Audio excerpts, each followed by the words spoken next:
me. I gotta take my scarf off. What's up, everybody? How you guys doing? I was talking to the timer. It's 12 o'clock, guys. Welcome to On the Couch. How you guys doing? I think I need some light. Can you guys see me? Oh my goodness. Welcome to On the Couch. How you guys doing? It is Saturday. Good afternoon, good morning, good night, good evening, wherever you are. Welcome to On. I am all over the place, aren't I? Yes. Welcome to On the Couch, guys. So, just have a couple of announcements to make today. One moment. I'm trying to wait. Ain't nobody here yet? Oh my God, y'all know the day is Saturday. It is time. There you guys go. It's time to tell the tea, to talk some tea. Hi, everybody. Look, I got me some glasses today. I got me some glasses today. Let me see if I can call out some of these names here. I'll be all up in y'all camera. Hey, Brandon, how you doing? Hey, New Life Journey, I just told you, don't you call my phone. It's 12:01. Don't call my phone. I blocked you. That's my sister. Hey, Byron. Because every time I do my show, my sister forget on Saturdays I'm back doing the show. Hey, Kel. Hey, Simply Trey. Hey, Margaret. Hey, Tina, so blessed. Queen, Mr. Puppet, Maze E. Hi, Miss E. I said Maze E. Hey, Sassy. Hey, Muhammad. Okay, so, guys, welcome. Hey, Jackie. Hey, Yo Jay. Oh, Yo Joe. What was I? No, I haven't forgot about Greensboro. What's up, Greensboro? Hey, Amy. Hey, David. I'm gonna come to Greensboro one day. Hey, Justin. Hey, Wanda. Hey, Shadana. Shadana? Ah, Shadana. Oh my God, how you doing? I miss you, girl. Hey, Kid Cam. Okay, so let's get started. We're going to say the shout outs until the end. I'm glad everybody is here. Today is Saturday. It's On the Couch, and we got some things to talk about. Now, just to give a few announcements, because I'm going to always give myself a plug here on my channel. So, first of all, did y'all forget about April the 6th? What is April the 6th? Thank you. Somebody say, Denise, you look so pretty. Okay. April the 6th is when I am giving my very first SoulfulT Vision Board Conference. I know somebody's trying to explain to me that it's called a party. I know it's called a party because I told my sister and I told you guys one time before, it said I'm trying to elevate things. You know, like Sierra says, level up. I'm leveling it up. It's not a party in my eyes because I see it being much bigger and throughout the summer and some time from now that I want to do. It's going to be a conference where that as I do it, it gets bigger and bigger with more women that I could like go from the small venues that I have now for April the 6th and just move up to hotel venues and more women decide to come from different places around the area. Right now, April the 6th, SoulfulT Vision Board Conference, the first one, April the 6th. And the tickets are still available on Eventbrite, guys. Get your ticket. I told you the tickets are $20. We're doing giveaways. Of course, I'm cooking food. I'm cooking some food. And it's pasta because when you're having a lot of people, you want that type of meal with that you don't have to make so many different dishes and everything. You just want to make like a big complete dish. So I'm doing pasta. I haven't decided what spaghetti or beefaroni yet, but I'm doing the sides that go with it, some pasta, some regular old garden salad, some dessert, and, you know, we having some wine because, ladies, we have to get together. We sit and we talk and talk about our vision, our goals, what we see for ourselves, and, you know, the things that we want to accomplish, and learning just to start telling people, hey, T. Johnson, good morning, honey. learn to tell people no. So guys, get your tickets. The vision board party is going to be great. Remember, there are only 55 tickets available. I don't know how many tickets are available right now because people have been buying them. So there are some tickets still available for April the 6th from 3:30 to 6:30, guys. We're going to have so much fun. Okay, I don't know if anybody been to, hey, Maisie the Johnson, yes, it's cold down here in Texas. Hi, it's cold here in D.C., okay? It is cold. Hey, Purple Butterfly, it is cold here in D.C. We about to have another snowstorm over the weekend starting tonight. Okay, so the second thing I want to let you guys know before we get into all our topics and everything, because I get into the topics, I will not remember what we're going to talk about, okay? So, I discovered the community board. Someone told me about, oh, you go on your community thing on your YouTube, and you go. I know, Key. I know y'all said y'all gonna be there. I can't wait to see you guys again. That you could put things up on your community board, the things that you're doing and stuff like that. And I didn't know that. So I discovered the community board. So anything that you're going to know that I'm doing, I am now uploading on the community board on my main page. You guys can go in there, take a look at it, and it'll tell you what I'm doing all this summer. I have so much stuff. Hey, Vanessa. I have so much stuff planned for this summer, especially the vision board party. The vision board conference, so they may say party, right? My vision board conference, I'm planning on giving 3 over the summer in the D&D area, and April the 6th is actually kicking it off, okay? But in that community, on that community board, I put something that's so exciting, something that I thought about doing, something to really promote my channel and to promote other people's channels and to network. Because, you know, everything's about networking within the YouTube community, doing collabs with people and things like that. And I want to travel. I've never really been anywhere, but I can't afford to go too far. So I'm starting it out in the DMV area. Somebody told me they thought DMV was Department of Motor Vehicles. Hey, Jackie. So DMV is not Department of Motor Vehicles. We call DMV the District, Maryland, and Virginia. That's DMV, District, Maryland, Virginia. Which is Washington, D.C., Maryland, and Virginia. That's what we call the DMV area. But that's not too far from being funny, because when I very first heard people talking about DMV, I'm like, DMV. I thought the same thing. I said, why are they talking about Department of Motor Vehicles? Then someone had to tell me, so you're not too far from being wrong or being confused, right? Oh, I love you, Lemon Blue. Oh, thank you, David. Yeah, so in the DMV area, on my community page, I have put up, I am going to mukbangers. If you are a mukbanger who does YouTube and you live in DMV, if you buy the ingredients, email me. I will come to you and cook your food in your house. Out of all the recipes, you can go on my line, on my YouTube page, pick whatever recipe you want. Let me know what the recipe is. You buy the ingredients, email me, we'll arrange the date, and I will come to you in the DMV area, and you YouTube mukbanger. If you're a YouTube mukbanger, because I thought about DC had YouTubers, we had people who do mukbangs. I have a YouTube channel. I cook food. Let's get together. Let's do this. You know what I'm saying? So I'm ready to travel in the area that I live in. I want to promote my channel, promote their channel, and promote my food and promote what they do.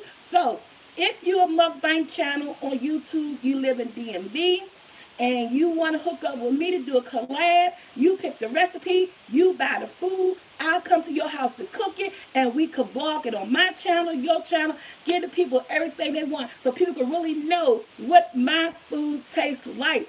And if it goes off well and things progress and I'm able to travel a little bit further, then I will most definitely do. Right now for the summertime, the weather's about to change. I'm trying to think of different things to do on my channel because, you know, I cook and I vlog. So I would think that would be so exciting to vlog, you know, to vlog me going to other YouTubers' house cooking them a meal, and then they mukbanging it and telling you guys how it tastes, and we talk and chat while we do we do. So hit me up at SoulfulT45@gmail.com, and I already got my first one.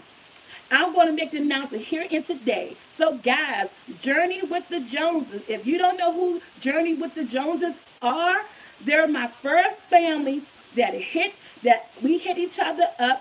And guess what? We're doing a vlog together. I'm going to cook for them. They're going to eat the food and tell you guys what they like. They're right here in VA. Only thing is, I don't know what part of Virginia that they're in. I really don't. But this time they're coming to me because they have family in the area. So they're going to come to me, and I'm going to make the food for them. And we're just going to have a good old time. I'm so excited to meet Carrie, and I'm so excited to meet Larry and their beautiful daughter. I hope they're bringing her with them. And yes, and I'm going to cook for them. And they're coming in February. It's the beginning of February, and we're just going to have a good time.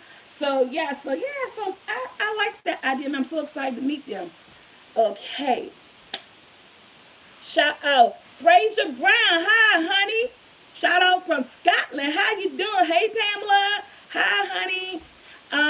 So that's what I have going on now, and I'm so excited for my first collab. I like the Journey with the Joneses. I look at their channel. My son actually introduced me to their channel last year. That's when I started watching them. Oh, I got that on lockdown, honey. Your girl, I bought me a camera. The latest vlogging camera is a Canon. What is it? What was a Canon EOS 50M, whatever that is. I bought the whole bundle. But what I did is that when I bought the bundle, and what's cost me almost $700, but you gotta invest into yourself. So when I bought the bundle, me not reading, always read what you buy. And my son was so mad at me. He said, Mom, didn't I tell you to read it first? Because I went on YouTube. I did my research, like, what's the best vlogging camera out here, and I could use to record my videos and all this stuff. So I found this new camera that came out February of last year, and it does so much. It's so amazing. So I went and purchased it, and I thought I was purchasing a whole bundle. But I did purchase a bundle, but I didn't purchase the right bundle. And the bundle that I purchased did not have the lens. So I'm buying the lens. So once the lens come next week, I can put the lens on the camera and I'll be in business. You guys will no longer be seeing me doing stuff on my phone, on my laptop. I'm on my left with my Logitech. This camera is so awesome. I can't wait to use it. And I have my other son who's going to be recording everything. The my foo-foo, who does my editing, is going to be traveling with me because he know how to do that whole camera thing or whatever. So my son Foo-foo is going to be traveling with me. He's going to be the person behind the recording of the vlogging and everything. So we worked it out. We got it all down. And so hopefully bring you guys some good quality pictures, okay? Hey, Jennifer, hi. And so those are the announcements I wanted to make, what I'm doing this year. And so I got a plan. And by the grace of God, that plan gonna work itself out, because that man is everything, and we gotta give blessings to him. Okay, guys, so let's get started. Because as I say, and I always love saying, any motherfucking thing goes on the couch, happens on the couch. So let's get started. Someone emailed me last week, and they want because people send me topics and I'll talk about stuff, and they could talk about stuff. So someone sent me a topic in. Let's talk about black on black crime. Hey, Joanne, thank you, honey, from Detroit. Black on black crime.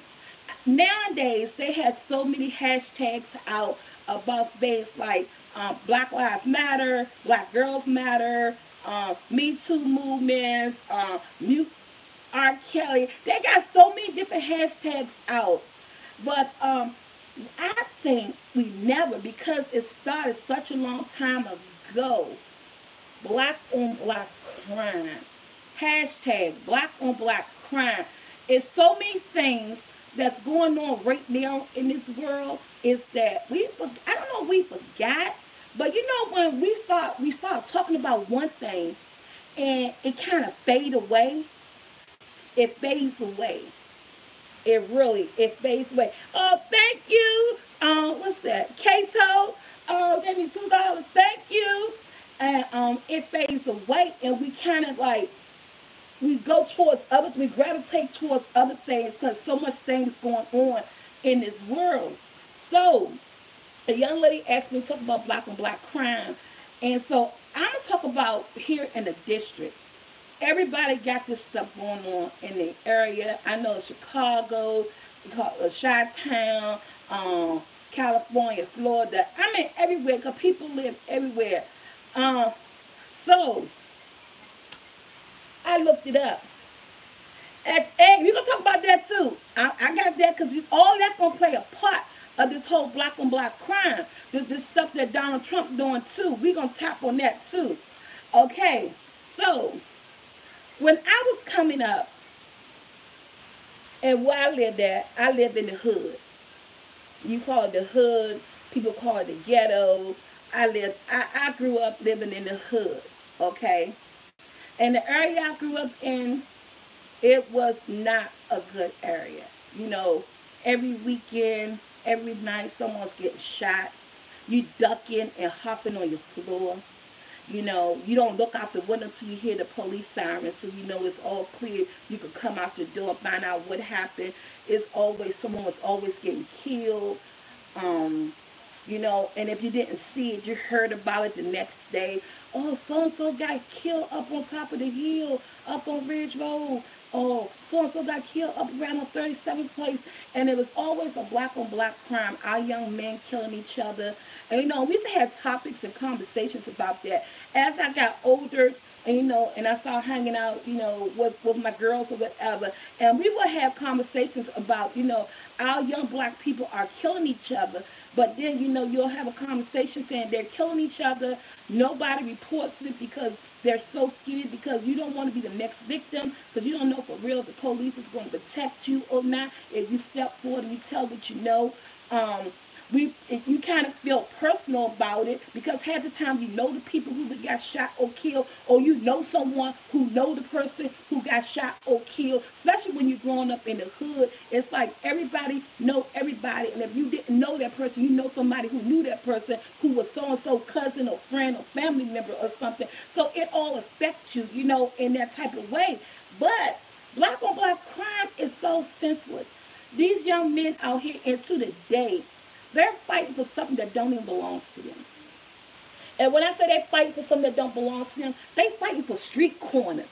You know, to be on this corner to sell their illegal pharmaceutical stuff. To be on that corner to sell this illegal pharmaceutical stuff. Or they hurting people like, you come to this neighborhood and I never seen you before. A person can't walk through a neighborhood because you never seen them before. So you want to take their life, or you want to chump them up, or what are you doing here? You want to rob them or doing this or doing that.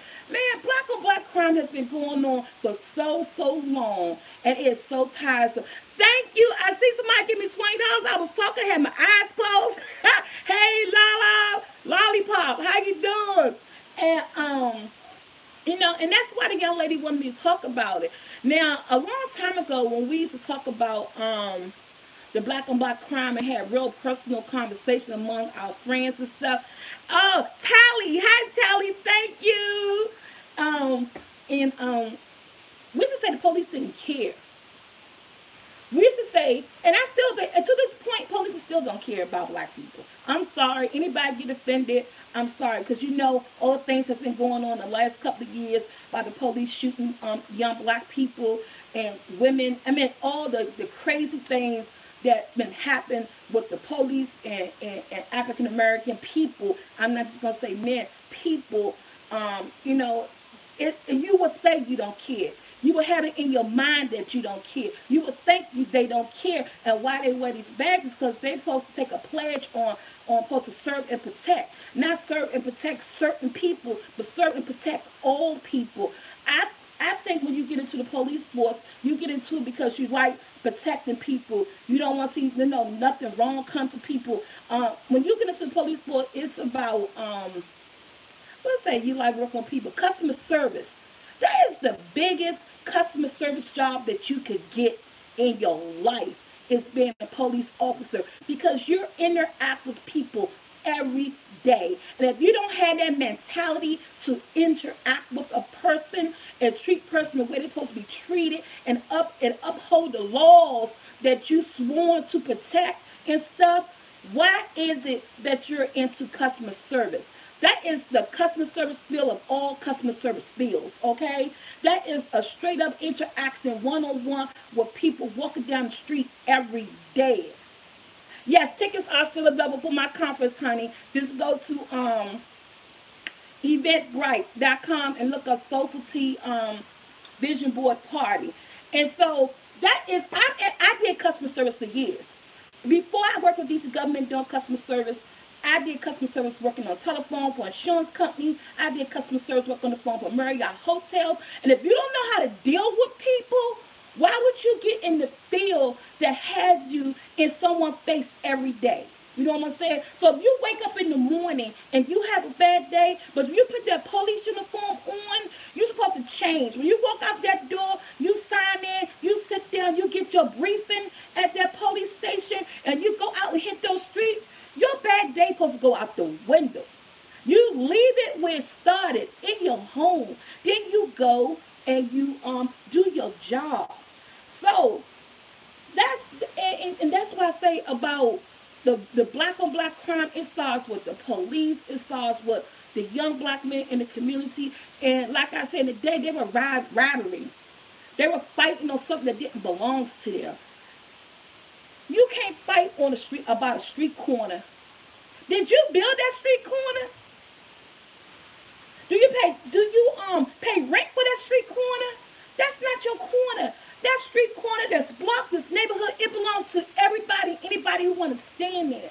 But in the early 90s, when I was growing up, that's how our young men was getting killed. They were beefing over corners because they were selling illegal pharmaceuticals, okay? And it was so wrong. You're beefing on something that doesn't even belong to you. So the government could come in, send some soldiers on this corner, and tell your ass bye. And what you going to tell them? Hey, Rita, hi, honey. And what you going to tell them? You know what I'm saying? And that's how I used to tell people in the old days, the young men that I grew up with. Half the young men I grew up with are dead or in jail. And because we used to tell them, these not y'all corners. How y'all gonna be for the corners? And the government wants to, they can come and shut all these corners down. What y'all gonna do? Y'all gonna fight against the army? Y'all gonna fight against soldiers with guns and stuff? Saying, this is my corner, you don't have nobody to be. No, you're gonna bow your head and you're gonna go somewhere else. You're gonna bow your head and you're gonna go somewhere else. So when I grew up, that's how the black on black crime was in my neighborhood. Young men killing each other over corners, over people walking in the neighborhoods, walking in the streets. You know, if they haven't recognized you, you can't. Hey, Kimberly, you couldn't be there and stuff. That's how I grew up, and to this day, it haven't changed. To this day, it has not changed. Now, I was successful enough to raise 6, not 1, not 2, not 3. I'm going to say 5.5, because Jackson is just a shy bit for being 15. He's 14 years old. So I'm going to say I was successful enough to raise 5.5 young men to give to this girl on my own. Even when I had a partner, I ain't had the best partner with me. So I still feel like I was raising my kids by myself. And I was lucky enough not to have kids that was on the corner who played a part of this whole, black on black crime. I was lucky enough to have my boys by my side. For some reason, they didn't gravitate to the streets. And I'm going to say it's not that I didn't let them. Of course, if they asked to go outside, I let them go outside. Where are you going? Oh, we going to the basketball court. Be back here by a certain time. They came back by a certain time. They was like, if they sat outside, they didn't sit outside on corners and stuff. My kids sat in their backyard. They sat on their front porch, or some people call it a stoop. They sat on their front porch until like 11, even 12 o'clock at night sometimes, especially in the summertime, it's hot.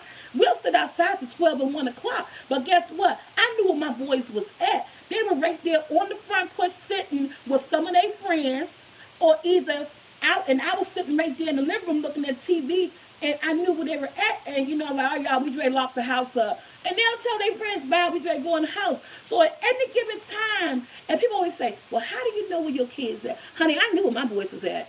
Even when I worked overnight at a call center, I worked from 9 p.m. to 7 a.m. in the morning. And my boys, when I left my house at 8:30, my house was on lockdown, honey. There wasn't nobody in my house. I could tell you 2, 3 o'clock in the morning, I called my house.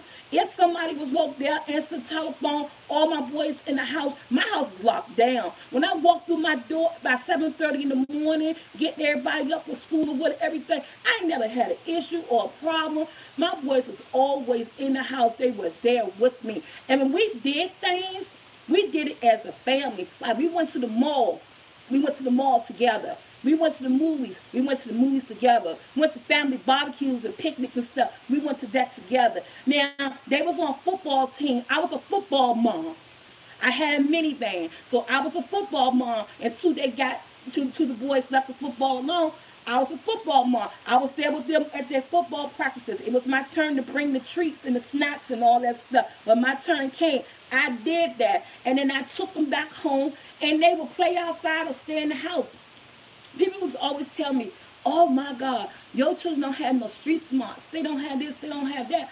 I mean, thank God.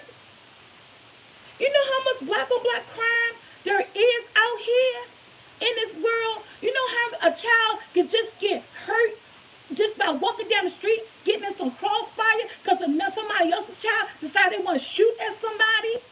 You know what I'm saying? Like somebody say, it starts at home. It has to start at home. You have to put it in that base family value to get your kids know right from wrong when you're not around. Now, of course, we can't be with our kids every day. And they got to have common sense. Yes. Miss French twist. Yes. Common sense. And, you know, we can't be with our kids every day. I'm not going to lie. I can't stay out with my kids every day because I work. And my schedule goes from working at nighttime for a couple of years, and then I go on a daytime shift. But in the daytime shift, they're at school, I'm at work. By the time I get home, they done made it home from school. I don't know. I just don't know. I don't know. And I was the type of parent that beat my boys, okay? So I don't think I put any fear in their heart. They just listened to me. You know, I wish they listened to me now. Now I'm probably putting no daggone mind now. But I thank God when they were growing up, they really listened to whatever I told them, they did it. And they just did it, you know, and I was grateful for that. And I will always thank God for that. Not to have a child who's been locked up, not to have a child who sold drugs, not to have a child who hung on a corner, not to have a child who's in jail. I always thank God for that, that for some reason they listened to me, and the days that I wasn't with them, they had common sense and they knew right from wrong, because they'll tell me some stuff now, be like, what? I ain't know that. But they knew how to walk away from things. You know what I'm saying? And so I thank God about that all the time. And that's why a lot of black on black crime starts in the home, because a lot of our kids come from dysfunctional homes. You know what I'm saying? Hey, Antonio Smith, they come from dysfunctional homes. And when I say dysfunctional home, I'm not saying because they have a single parent. No, because if I did it, anybody could do it. I'm saying dysfunctional homes just because maybe somebody in the home is doing the drugs, they doing the alcohol, they pay Rhonda, they putting things before they put before their children. And that's when I say dysfunctional, because you can live in the hood and had the best kids ever. I lived in the hood. I grew my kids up in the hood. I grew up in the hood. So you can live in the hood, in the projects, in the ghetto, whatever you want to call it. You can live there. Because guess what? It starts what's behind those walls. The neighborhood, some people got people who let the neighborhood raise their kids. You ever heard of neighborhood raising raising kids and stuff like that? A lot of that happens. but not raise them for the good way. Some neighborhoods raise the kids for the bad way because they hanging out with the kids that's doing this, that's doing that. And it's just starting the home. I think black on black crime starts in the home. If you don't teach your children guidance, if you don't let them know what's going on out here in this world, 70% of black women are single, and most black women will become single mothers. And that is so true, Heather. That is so, so, so true. And it does take a village to raise a child. But how can a village raise a child when some parents are ignorant? Ignorant. I'm going to say to the fact. You know, in these days, you got parents with that. If somebody else discipline your child in your neighborhood, they want to come out and fight you. Okay? You can't, and then you can't say nothing to nobody's child just because that child may want to fight you. So, and that's why people leave it alone. And we know it's true. People look, cooking with good looking. How you doing? People, hey, Robin. People leave it alone. Back in the early, my mother used to say in the early, my mom was a 1950 baby. So my mother was growing up. If her next door neighbor said something to her, she did it because it was a grown up. Her mom taught her respect, and no, next door neighbor didn't mean you no harm. So the next door neighbor say, I saw what you did, Jackie. I'm gonna tell your mother, and we come on. I'm taking your butt home. You know, that's how things went these days. But these days, you can't say nothing to the child, because the child might want to try to fight you. You can't say nothing to the parent, because the parent gonna try to fight you. What you telling my child? What you telling my kid? You don't talk to my child. You ain't the child mother. But apparently, you ain't the mother either, because if you was, they wouldn't have been out here doing what they doing, and I wouldn't have to say nothing to your child. So it's something that you ain't doing. So yeah, I don't say nothing to people's kids no more because I value my life.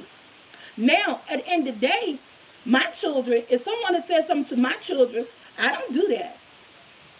And my children don't get smart with them. My children be like, okay, don't tell my mother. I'm not going to do it again. Okay, I saw you. You know, that's how my kids did things. You know what I'm saying? But these days you can't. You got children disrespecting teachers. You got children disrespecting neighbors and their own parents and stuff. So how can it takes a village? That whole it takes a village, we don't have that no more. We don't have it no more. And that's when we get the black on black crime. Because, I'm going to tell you that. You know why? And I say this all the time. And I know somebody who's like this. People think people owe them something. People live their lives thinking somebody owe you something. If I didn't get this as a child, or I didn't get that as a child, people think people owe them something. I know people who just live their life wrongly because they think somebody owe them something. At the end of the day, if you're grown, you know right from wrong, you over the age 21, don't nobody owe you nothing but you. Because you know what you had, you know what you did not have, and you know what you need, and you know right from wrong and how to get it. Stop living your life as if someone owes you something, because you're never going to get it. And if you're never going to get it from the people who you think owe it to you, you do yourself justice and give it for yourself. Get yourself education. Get yourself self-respect. Get yourself everything. People owes nobody anything. Nobody owes you nothing, baby. Nothing. Live your life to the fullest. I know people who think somebody owes them something, and I look at them with a side head. What makes you think that, okay, you're 40-something years old now, okay? Realize the fact that you had a fucked up home, okay? You was in a fucked up home. You was in a fucked up environment, okay? I feel for you. I hear you. I understand. If you can't get over that, go get yourself some therapy. Go talk to someone. Let someone know what's going on with you, okay? And then live your life. Live your life. Get yourself everything you ever wanted out of life without saying someone owed you anything. Nobody owes nobody anything in this life. And as soon as we learn that, as soon as we remember that, we'll have better people out here. Because a lot of people do the things they do because they think somebody owed them something, okay? Yes, it is hard when you don't have support, honey. It is. It is. And I am not going to lie because if it wasn't for my mom watching my kids while I work, I would have been in that market of, playing high daycare. Hey, DC Kool-Aid, thanks for the five, honey. And I would have been in that market, paying for daycare, paying for this. Probably wouldn't be able to work because I had nobody to support me and all that. So, hey, Tara, but I did. I had support. My mom supported me for each child I had when I had to go to work. I worked from the age 14 until 2014 when I couldn't work no more. I left my DC government job because of health issues. I always worked from age 14 up to 2014. And I'm 49 years old. And now I'm working now because I'm right here working now. Right now, talking to you. I'm working now. I'm still working. I'm making come in some type of way. I'm not out there sticking a gun in nobody's face, telling them to give me your money. Give me your wallet. These people get up every morning to go to. They want to say, give me your money, give me your wallet. You know what I'm saying? That's not, no. You got to work for what you want, honey. You got to stop thinking that people owe you something and build a path for yourself. That's where the black on black crime happens, just because it don't start in the home. So people get out here, they want to sell drugs because because they want a pair of shoes. They want to sell drugs because maybe they need to put some food on the table. I don't know your reasons why you out here selling the drugs, but you don't have to kill each other. That's what I want to talk about today. Stop killing each other. Stop killing each other. Right now, as of last year, as the end of 2018, we had 160 homicides in D.C. 160 homicides in D.C. That means 160 murders. Somebody got killed. Somebody lost their child, their father, their mother, their sister, their brother, their uncle, their aunt. Everybody that you killed has someone in their life that's missing them. Has someone in life that's grieving over them. Has someone in their life that they're never going to see again. When you take a life, you take a family. You get what I'm saying? When you take a life, you take a family. Because that family have to go through that. That family have to mourn, they have to grieve, they have to bury someone that they didn't thought they had to bury for years from now. When you take a life, you take a family. I have 5 brothers in my life. 5 brothers in my, no, my mother had 7 kids. I had 5 brothers in my life. Now, I have 4 brothers. So somebody decided to take my brother's life while he was at a phone booth using a telephone. Now, I'm not going to lie. My mother didn't raise my 2 twin brothers. So by the time they became part of our lives, they were already out there. My brother was already out there doing what he was doing. Selling those drugs in those streets. He was part of that whole thing. So he got killed for it. While at the phone booth. Broke our heart. Broke our heart. You know what I'm saying? It broke our heart. And that's when you do. When you decide to walk up on a person and to shoot them, a black person to another black person, for no apparent reason. I remember that day. My mother wasn't even home. And we was in the Berry Farms. And we were in the kitchen. I was doing my brother's girlfriend hair. He had just had a newborn baby. Already had 2 kids. His girlfriend just had their 3rd baby. We was all in the living room laughing and doing what we do on a Saturday, not expecting to hear like that. Can you imagine a knock at your door? Can you imagine a knock at your door and then your whole heart get ripped out?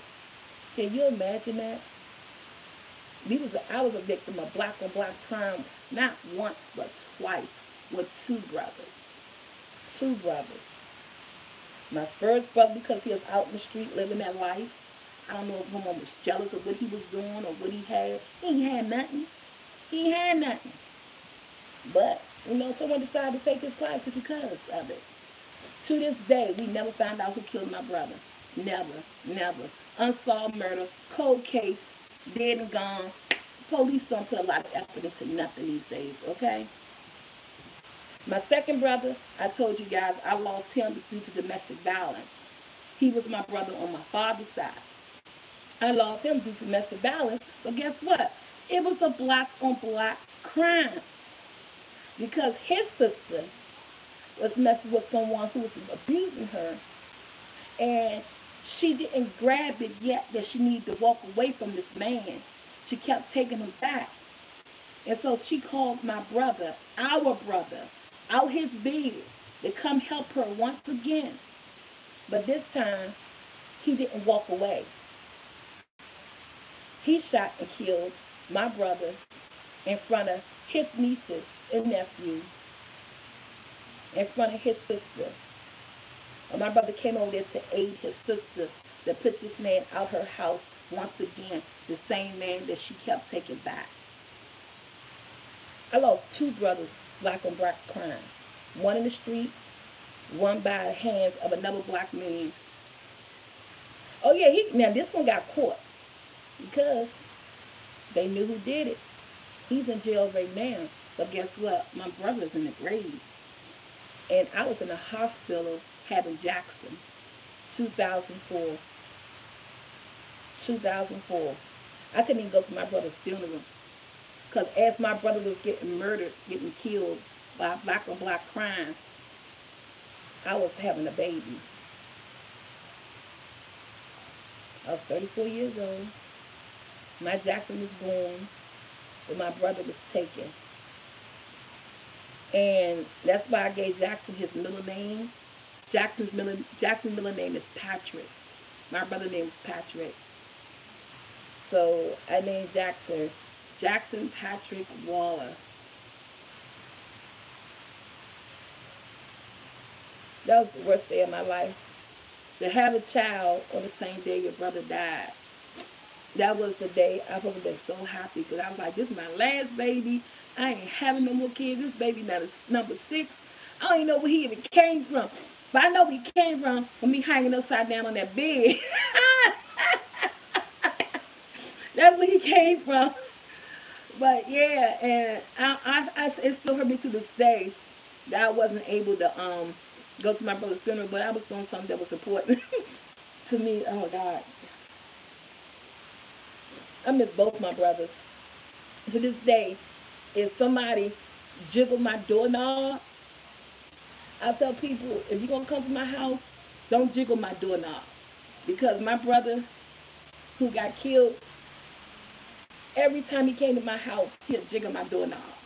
And I'd be like, oh God, go open the door, that's your uncle, because he never knocked. It's like he just expect the door supposed to be open. And so the door not open, instead of him knock, he'll jiggle the doorknob. I said, oh God, that's my brother. And for a long time, it broke my heart. And people not. And so that's something that always reminds me of my brother. But just like I said, and that was black on black crime in 2 different ways. And it happened to my family. And when you do that, you tear families apart. My mom never healed from that for a long time.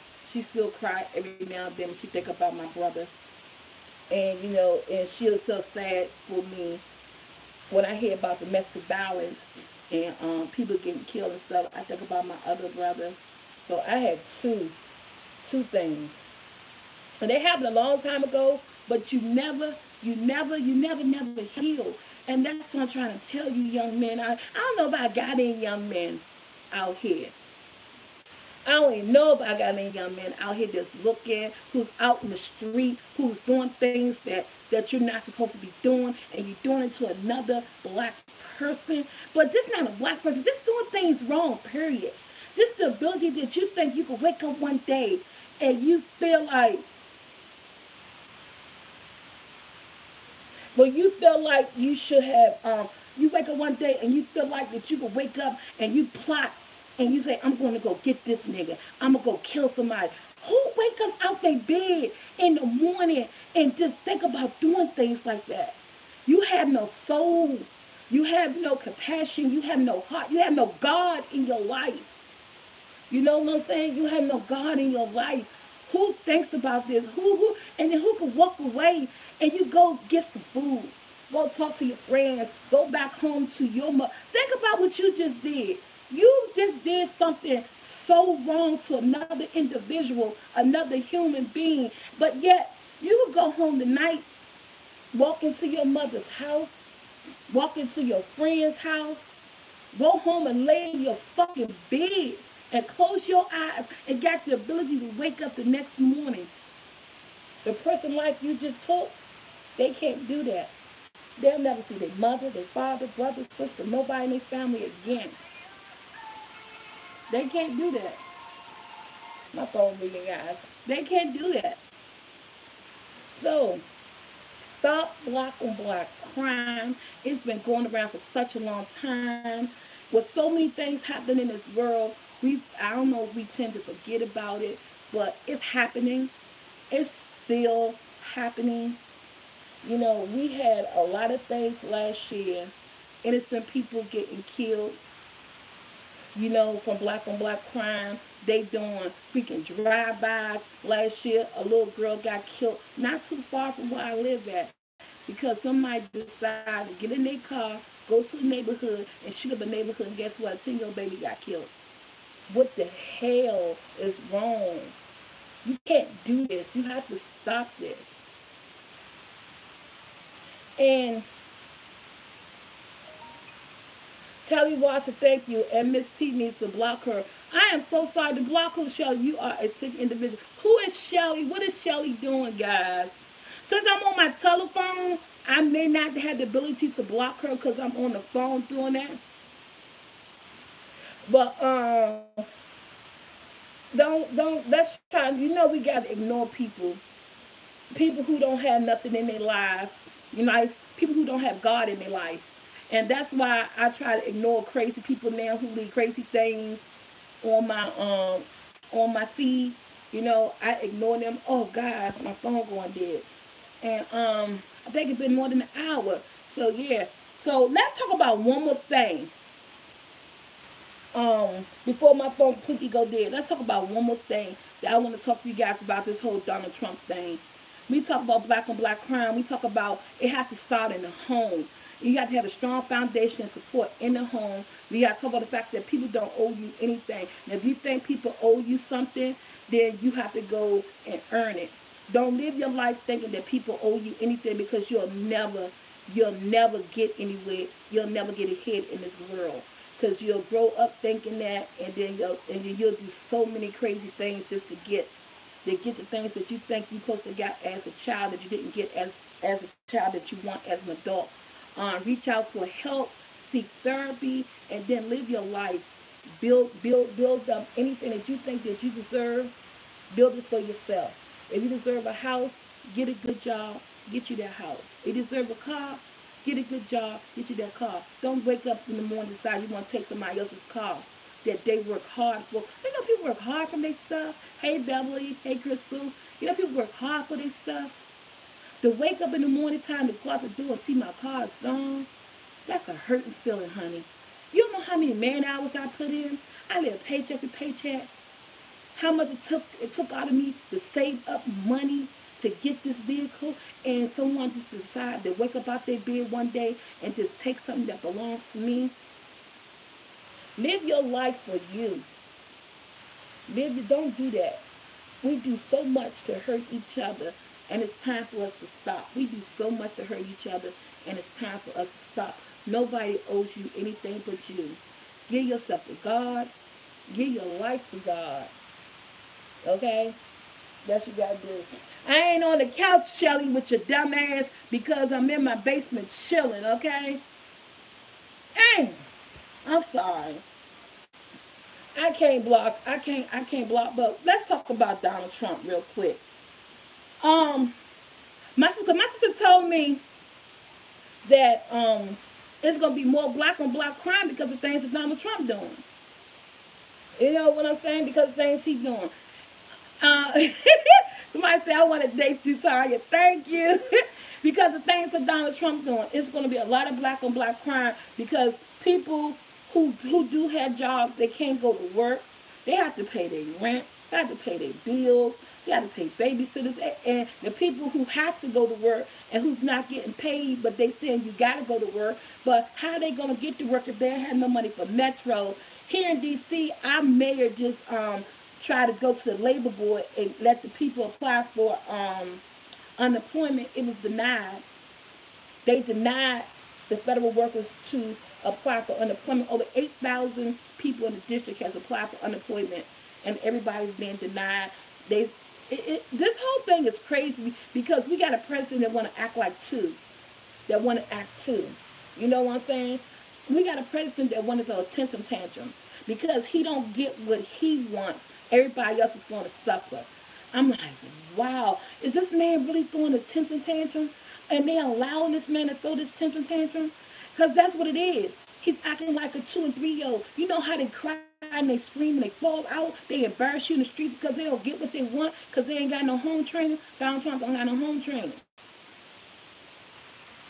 And I'm going to have to set a SoulfulT aside to monitor. Yeah, I am, please. You know, Brandon used to be here with me, but Brandon worked. This is weekend to work, so I really don't have nobody else to monitor while I'm on here. Hopefully I'll be able to get someone else. But guys, stop giving them what she want. I don't know if it's a guy or a girl or dude or whatever. Don't. Just try to ignore this person. I know it's hard to ignore stupidity. I know it is. It's so hard to ignore stupidity because it gets you like, oh, how can someone be like this? But let's try to ignore this person as much as we can. So must I say it's going to be more black on black crime because when people can't feed their families and people can't pay their bills and people can't pay their rent, they're going to be out here trying to rob people. And that is so wrong. That is so wrong, and that's what I'm talking about. That's the other black on black crime, and that's just then when you put in a situation that you don't have a choice, but then you still messing with somebody, and that is so wrong. It is so wrong. Something needs to be done. Something needs to be done. You know what I'm saying? This man is up in the White House. Our so-called leader is throwing a temper tantrum because he can't get his daggone way. So if you're working, and you're not part of the federal government, and you got somebody in your building, your next door neighbor, and if you can afford to feed somebody a meal for a day, or give someone a couple of dollars, reach your hand out. God will most definitely bless you. Because I know we all live paycheck to paycheck, and I know everybody isn't a federal worker. Some of us work for private industry. Some of us are self-employed. We do. If you feel as though that you could give somebody a 20, or you feel as though that you could make a meal and go knock on your neighbor's door and invite them over for dinner, do what you could do. Do what you could do. You know what I'm saying? Do that. Most definitely reach out as much as possible and do what you could do. This man need to get up out of office. I'm sorry. I pray to God that he don't get reelected again. And if you're not working and your neighbor needs you to watch their child and they trust you, watch their child for the day. Watch that child for the week, you know, so that person could do what they got to do. They're making them go to work who can't afford to pay their child care. Let's all stand up and be good people, be God-fearing people that we know that we are. You know what I'm saying? But this don't give your child to anybody. You got to be somebody that you know and you love and that your child know and love. And if they home during the day, ask them to watch their child for you. And then when you get on your feet, you know, you may or may not be able to give them something, but let's hope that everybody do it out of kindness of their heart. Let's come together to help each other for this man to know that he ain't tearing down nothing. You know why he don't care? Because he has a bank account. That's why he don't care. His bill's going to get paid. You know what I'm saying? He going to have food in his refrigerator. Come on now. He's wrong. And another thing, I want to send a message out here to everybody. I saw something that made me so sad yesterday in the grocery store. Hey, Fufu, come here real quick. Could you come plug my phone up? Can't nobody see. Come around the back way because it's ready to go dead. You know, they gave out food stamps early because they saying that there's not going to be any food stamps in the month of February. And this made me so sad. And I'm not going to say, because people I saw doing it was black people, and that's who I'm around. But this is going out to all Americans everywhere. If you get food stamps, okay? And they gave you your food stamps for the month of January. And they came up with this thing to give you your food stamps for the month of February because they saying that February is not going to be, they're not going to be able to give food stamps out to people. So they gave everybody their food stamps between the 9th, the 16th through the 19th. I was in the grocery store yesterday. I saw people selling their food stamps. Come on, people. Do you not hear what's going on? Food banks and all that stuff. I think you might end up on a food bank. Why would you? We got to do common sense. You got a man that's trying to bring everything down because he won't get his way. Okay, they gave you guys the food stamps so that if February comes, you be able to feed your family. Now, I understand if you were low on something and you want to replenish. You want to go get some eggs, some milk and juice and stuff or whatever to, to compensate for what you're low on. But you gotta budget. We as a people don't know how to budget anything. And you gotta budget. And that made me so sad yesterday when I saw the people selling their food stamps in the grocery store. And I was like, oh my God, this is crazy. People are crazy. Don't you realize when February comes, you're not getting your food stamps on that date that you're supposed to get them on? When you call that food stamp card, it's going to be empty. It's going to be empty. Then you're going to be looking for somebody to feed your children. Please. And so if you're out there and you got your food stamps early, and which everybody did, if you got them, please save your food stamps for February, because you will not get any in February. This was not a gift to you. This was not nothing extra they gave you. This was not a computer glitch. This is something that they did to try to set you up for February so that when this freeze, whatever he's doing, still going on, you'll be able to feed your family. But if you're out in the street in the grocery store selling your food stamps, come on, man. Come on, man. I know you say Democrats doing it, it's not Donald Trump. They're doing it because of the money value that he's asking for to build that wall. It's too much. And so he the one said that if you don't give it to me, I'm shutting down the government. So at the end of the day, it is him. It's him too. It's him too. Come on, don't let him get out. He's throwing a temper tantrum. If somebody say, if you don't give me what I want, I'm gonna take this away. That's like bullying. That's like blackmail. That's like forcing your hand. That's like saying, you're either gonna give it to me or I'm gonna do this. And basically that's what he did. So he plays a big part in this. And you know what I'm saying? Come on, he's being very, very childish. We got somebody that's running our country that's acting like a child. And yeah, and food stamps are not guaranteed forever. But the thing is, and the facts are, that if you do get them, and they gave them to you early because they won't give them to you next month, you have to think about your family. Don't be in the store trying to sell your stamps. I really cringed up with that yesterday. I was like, look at this bullshit. But when I heard it, I knew it was going to happen because it's typical. It's typical. But, I don't know what to say. Don't sell your stamps, people. Please stop selling your stamps. Hold on to your stamps. You're going to need them for the month of February.